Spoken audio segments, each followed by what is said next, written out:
राज्यातील स्थानिक स्वराज्य संस्था निवडणुकीसंदर्भातील सुनावणी लांबणीवर। आता येत्या शुक्रवारी दुपारी 12 वाजता होणार सुनावणी। सुनावणीकडे संपूर्ण देशाचं लक्ष। तुमच्या हातात तिजोरीच्या चाव्या असल्या तरी तिजोरीचा मालक आमच्याकडे आहे, त्यामुळे विकासाची काळजी करू नका। कोल्हापुरात प्रचार सभेत बोलताना चंद्रकांत पाटलांचा अजितदादांना जोरदार टोला।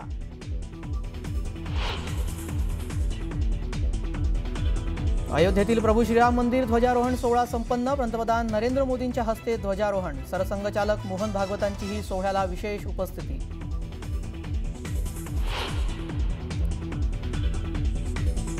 आज संपूर्ण देशातील राम भक्तांमध्ये आनंद। अनेक शतकांचा संकल्प पूर्ण झाला। जगात कर्म आणि कर्तव्याचं प्रतीक म्हणजे धर्मध्वज। धर्मध्वज सोहळ्यावेळी पंतप्रधान मोदींचं भाष्य।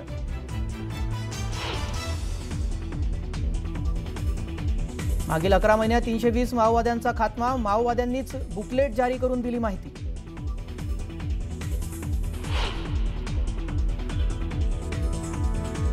इथिओपियात 10,000 वर्षांनी ज्वालामुखीचा उद्रेक। 130 किलोमीटर वेगानं राखेचा थर येतोय भारताच्या दिशेनं। उत्तर भारतातल्या अनेक जिल्ह्यात पसरू शकते राख।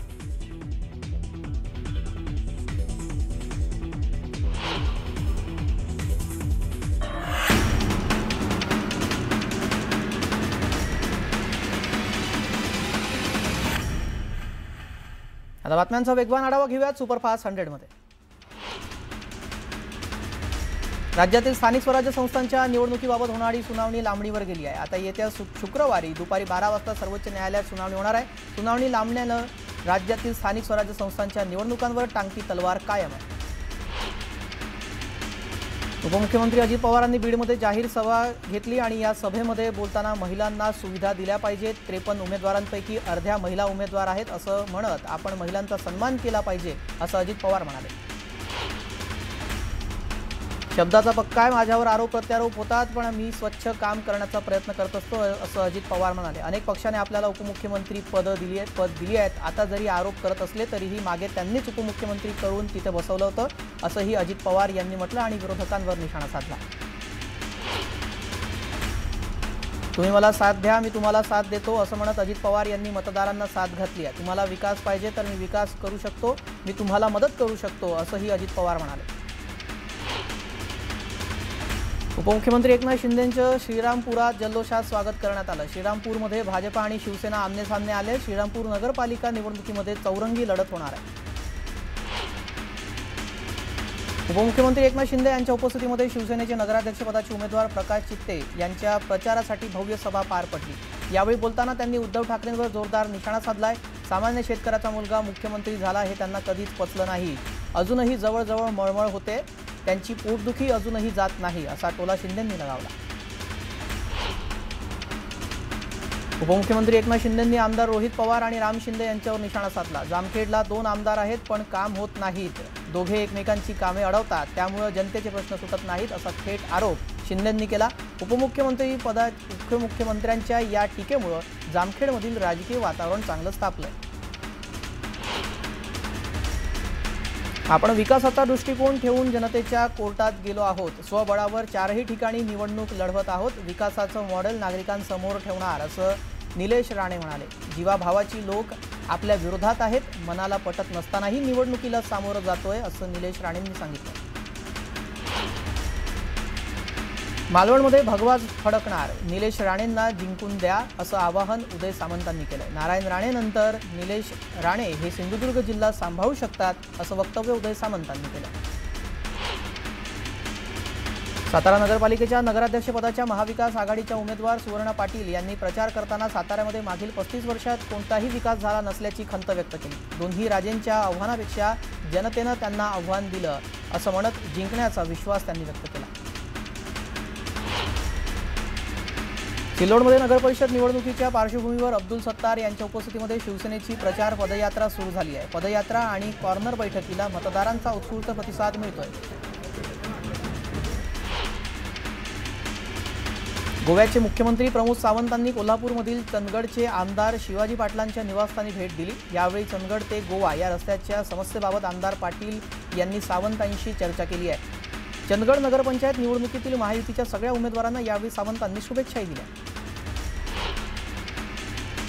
गेल्या काही काळापासून सक्रिय राजकारणापासून अलिप्त असलेल्या माजी मंत्री जयदत्त क्षीरसागर यांची अखेर आपली भूमिका त्यांनी स्पष्ट केलेली आहे। नुकतेच भाजपमध्ये प्रवेश केलेले पुतणे डॉक्टर योगेश क्षीरसागर यांच्यासाठी ते आता मैदानात उतरले असून भाजपा उमेदवाराच्या प्रचारासाठी आयोजित करण्यात आलेल्या बैठकीला त्यांनी उपस्थिती लावली। वर्ध्याच्या इतिहासात पहिल्यांदा नगराध्यक्षपदाच्या निवडणुकीमध्ये कमालीची चुरस निर्माण झाली आहे। भाजपा काँग्रेस सेनेत थेट लढत होणार आहे। नगराध्यक्षपदाच्या उमेदवारासाठी उपमुख्यमंत्री, पालकमंत्री आणि प्रदेशाध्यक्षांची प्रतिष्ठा पणाला लागली आहे। चंद्रपूरमधील राजुला नगर परिषद निवडणुकीमध्ये शेतकरी संघटना आणि काँग्रेस हे पारंपरिक विरोधक एकत्र आले असून भाजप पुढे आव्हान उभं केलेलं आहे। भाजपा आमदार देवराव भोंगळे विरुद्ध माजी आमदार सुभाष धोटे आणि माजी आमदार वामनराव चपट यांनी निवडणुकीसाठी प्रचारालाही सुरुवात केली। चाळीसगावात महायुतीतील वातावरण चांगलंच तापलंय। दादागिरी, दमदाटी आणि सत्ता पैशाच्या जोरावर राजकारण सुरू आहे अशी टीका सतीश पाटील यांनी केली आहे। महादेवाच्या पिंडीवर पाणी टाकून निवडणुकीमध्ये पैसे वाटणार नाही अशी शपथ घेऊन दाखवा असं आव्हान सतीश पाटील यांनी मंगेश चव्हाणांना केलं। मनमाड नगर परिषद निवडणुकीतील ठाकरेंच्या शिवसेनेचे उमेदवार नितीन वाघमारेंचं सोमवारी रात्री हृदयविकाराच्या झटक्यानं निधन झालं। अवघ्या 24 वर्षीय नितीन यांच्या निधनामुळे या प्रभागामध्ये हळहळ व्यक्त केली जात आहे। नगरपालिका निवडणुकीचा प्रचार सध्या जोरात सुरू आहे। अशातच स्थानिक आघाडी आणि अपक्ष उमेदवारांना चिन्ह नसल्यानं केवळ हात जोडून प्रचार करावा लागतोय। अपक्षांना पुन्हा एकदा चिन्ह घेऊन प्रचाराची कसरत देखील करावी लागणार आहे। स्थानिक स्वराज्य संस्था निवडणुकांच्या अनुषंगाने भाजपा महिला मोर्चा महाराष्ट्र प्रदेश निवडणूक संचालन समिती गठीत करण्यात आली आहे। यामध्ये कोकण विभागाच्या प्रमुखपदी रत्नागिरी जिल्ह्यातील भाजपच्या नेत्या शिल्पा मराठे यांची निवड करण्यात आली।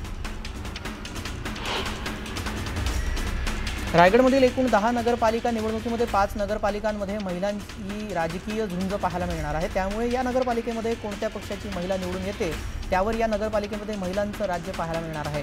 सर्वाधिक हाय व्होल्टेज नगरपालिकाची निवडणूक रोहा, पेण आणि अलिबागमध्ये पाहायला मिळणार। चाळीसगाव नगर परिषद निवडणुकीसाठी शहरामध्ये बनावट ओळखपत्र तयार करून बोगस मतदानाची तयारी सुरू असल्याचा गंभीर आरोप महाविकास आघाडीने केलाय। पदाधिकाऱ्यांनी निवडणूक निर्णय अधिकाऱ्यांकडे विशेष तक्रार अर्ज दाखल केले आणि मतदान केंद्राबाहेर व्हिडिओ कॅमेरे बसवण्याची मागणी केली आहे। कोपरगाव नगरपालिका निवडणूक महायुतीतच लढत रंगणार असून राष्ट्रवादी अजित पवार गटाच्या प्रचार शुभारंभानंतर मुख्यमंत्री देवेंद्र फडणवीस यांच्या उपस्थितीमध्ये भाजपाने प्रचाराचा शुभारंभ केला। मुख्यमंत्री देवेंद्र फडणवीस यांच्या समोरच कोल्हे आणि विखे पाटलांमध्ये शाब्दिक चकमक झाली। जामखेड शहराचा विकास खुंटवणाऱ्या प्रस्थापितांविरोधात ही लढाई असून लोकांनी एकत्र यावं असं आवाहन उपमुख्यमंत्री एकनाथ शिंदेंनी केलंय। विकास व्हायचा असेल तर शिवसेनेच्या उमेदवारांना निवडून द्या। आपल्याकडे नगर विकास आणि पाणी पुरवठा दोन्ही खाती आहेत। विकास हमखास करणार असा विश्वास त्यांनी व्यक्त केला। उमरगा नगरपालिकेमध्ये एकनाथ शिंदेंच्या शिवसेनेला सोडत भाजपाने राष्ट्रवादी अजित पवारांच्या राष्ट्रवादीला सोबत घेत नगरपालिका निवडणुकीचं रणशिंग फुंकलं। यंदाच्या निवडणुकीमध्ये शिवसेनेला धडा शिकवणारच असा हल्लाबोल भारतीय जनता पक्षाचे उमेदवार हर्षवर्धन चालुक्य यांनी केलाय। पंचतारांकित औद्योगिक वसाहत असलेल्या चाकण नगर परिषद निवडणुकीमध्ये सर्वच राजकीय पक्षांची प्रतिष्ठा पणाला लागली असून या ठिकाणी केवळ अजित पवारांच्या राष्ट्रवादी काँग्रेस पक्षाला संपूर्ण पॅनल उभं करण्यात यश आलंय। माजी आमदार दिलीप मोहिते आणि नगराध्यक्षपदाचे उमेदवार भाग्यश्री वाडेकर यांच्या हस्ते नारळ वाढवून अजित पवारांच्या राष्ट्रवादीने चाकण नगर परिषदेचा प्रचार सुरू केला।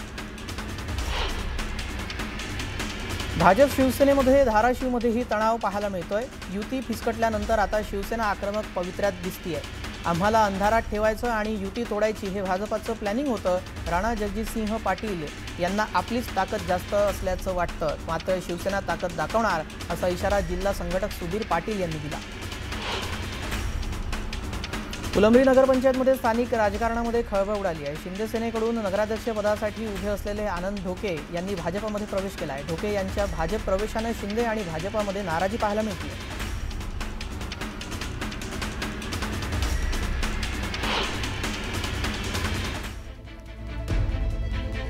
पुढे आपण एक आता सविस्तर बातमी पाहूया। अमरावती मुळशी मार्गावर इथे ट्रकला आग लागलेली आहे। बर्निंग ट्रकचा थरार या मार्गावर पाहायला मिळाला। इथेनॉलने भरलेल्या ट्रकने इथं पेट घेतलेला आहे। दोन्ही बाजूनं वाहतूक पूर्णतः इथे ठप्प झालेली आहे। किती भीषण ही आग आहे आपण दृश्यांमध्ये पाहू शकतो।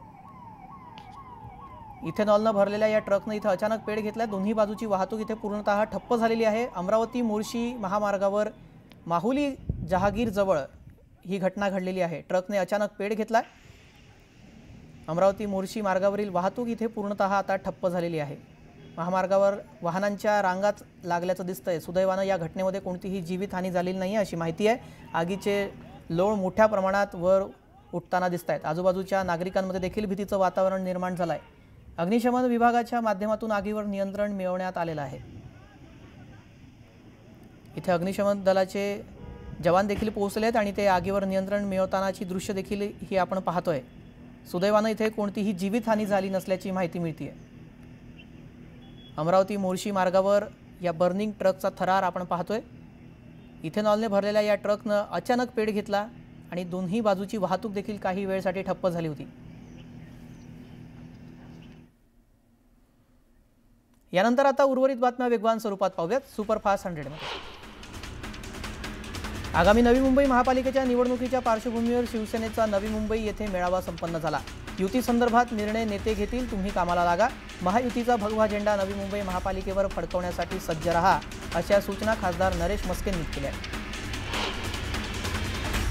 सांगलीच्या जतमध्ये नगर परिषदेसाठी महाविकास आघाडीकडून प्रचाराचा शुभारंभ झाला आहे। काँग्रेसकडून या ठिकाणी नगराध्यक्षपदासाठी सांगली बाजार समितीचे सभापती सुजय शिंदे यांना उमेदवारी देण्यात आली आहे। भाजप, राष्ट्रवादी, अजित पवार गट आघाडी आणि शिवसेना शिंदे पक्ष आणि महाविकास आघाडी अशी चौरंगी लढत इथं पार पडणार। वाशिमच्या मालेगाव नगरपंचायतच्या नगराध्यक्षपदासाठी महायुतीमधील भाजपा, शिवसेना आणि राष्ट्रवादी हे घटक पक्ष तसेच महाविकास आघाडीमधील काँग्रेस तसेच वंचित बहुजन आघाडीने आपला उमेदवार निवडणूक रिंगणात उतरवला आहे। या निवडणुकीमध्ये मोठी चुरस निर्माण झाली असून अखेरच्या क्षणी तिरंगी लढत होण्याची शक्यता आहे। यवतमाळच्या पांढरकवडा नगर परिषद नगराध्यक्ष पदासाठी भाजपानं आतिश बोरेले यांना निवडणुकीच्या रिंगणात उतरवलंय। महायुतीतील मित्रपक्ष शिवसेना आणि अजित पवारांची राष्ट्रवादी काँग्रेस मात्र एकत्र लढतायत। भाजपकडून उमेदवारी न मिळाल्यानं माजी नगराध्यक्ष शंकर बडे यांनी अपक्ष उमेदवारी अर्ज दाखल केलाय। मंत्री पंकजा मुंडेंनी माजलगावमध्ये प्रचार सभेमध्ये बोलताना रिटायरमेंट घेण्याचं समाधान वाटायला लागलं, पण आणखी बरंच काम करायचं राहिलं आहे। आपल्याला जेव्हा रिटायरमेंट घ्यायचं असेल तेव्हा एक चांगली पिढी घडवली असेल, असं पंकजा मुंडे म्हणाल्या। तिजोरीला एवढी भोकं पाडून ठेवली आहे की त्याला काहीच राहिलं नाही, अशी टीका विजय वडेट्टीवार यांनी केली आहे। बाकीच्यांकडे काही नाही तर त्यांना मत द्यायचं नाही आणि तुम्हालाच मत द्यायचं का, असा सवालही वडेट्टीवारांनी विचारला। सलील देशमुख यांचा राजीनामा सुप्रिया सुळे यांनी नामंजूर केला। काल मुंबईमध्ये झालेल्या बैठकीमध्ये सुळेंनी देशमुखांचा राजीनामा नामंजूर केला। आता सलील देशमुख प्रचारात सहभागी होणार का, याकडे लक्ष लागलंय। सुषमा अंधारे यांच्या दिल्लीतील भेटीवरून ठाण्याचे खासदार नरेश मस्के यांनी सस्पेन्स वाढवणारं विधान केलंय। सर्वच पक्षांचे लोक भेटायला येतात, त्या भेटीमध्ये काय चर्चा झाली ते आता सांगणं योग्य नाही, मात्र वेळ आल्यावर त्याबाबत सविस्तर भाष्य करेन, असं मस्के म्हणाले। नवी मुंबई येथे 4 महिन्यांपासून अनावरणाच्या प्रतीक्षेमध्ये असलेल्या छत्रपती शिवाजी महाराज यांच्या पुतळ्याचं मनसे नेते अमित ठाकरे यांनी दुग्धाभिषेक करत अनावरण केलं। त्यानंतर नवी मुंबई पोलिसांनी अमित ठाकरे यांच्यावर गुन्हा नोंदवत नोटीस बजावली। याचा निषेध करण्यासाठी ठाण्यामध्ये मनसे पदाधिकारी स्वप्नील महेंद्रकर यांनी व्यंगात्मक बॅनर लावून घटनेचा निषेध नोंदवला। अयोध्या नगरीत राम मंदिर ध्वजारोहण सोहळा संपन्न झाला। पंतप्रधान नरेंद्र मोदींच्या हस्ते राम मंदिरावर ध्वजारोहण करण्यात आलं। अयोध्येतील राम मंदिरावर धर्मध्वज डौलानं फडकला। पंतप्रधान नरेंद्र मोदींनी राम मंदिर परिसरातील 7 मंदिरात पूजन केलं। अयोध्येच्या श्रीराम मंदिरातील ध्वजारोहण सोहळ्याला मुख्यमंत्री आदित्यनाथ, सरसंघचालक मोहन भागवतांसह अनेक मान्यवरांनी उपस्थिती लावली। अनेक वर्षांचा संकल्प पूर्ण झाला, कित्येक पिढ्यांचे घाव आज भरलेत। धर्मध्वज हा केवळ ध्वज नसून भारताच्या सभ्यतेचं प्रतीक आहे, असं पंतप्रधान मोदी म्हणाले। नेहमी सत्याचा विजय होतो, असत्याचा नाही, असंही मोदींनी म्हटलं। पालघरच्या ग्रामीण भागामध्ये सध्या जंगली प्राण्यांचा वावर वाढला असून वाडा तालुक्यातील डाहे येथील एका विहिरीमध्ये कोल्हा पडला। शेतकऱ्यांनी जाळीच्या मदतीने कोल्ह्याला सुखरूप बाहेर काढलं। जळगावच्या शासकीय वैद्यकीय महाविद्यालयामध्ये लिफ्ट बंद पडल्याने प्रसूतीसाठी आलेल्या गर्भवती महिलांवर आणि नव्यानं प्रसूती झालेल्या महिलांना मोठा इथे त्रास सहन करावा लागला।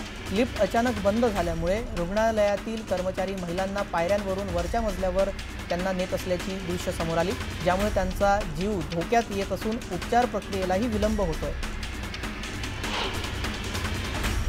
नवले ब्रिजवर वारंवार होणारे अपघात रोखण्यासाठी पुणे पोलीस वाहतूक विभाग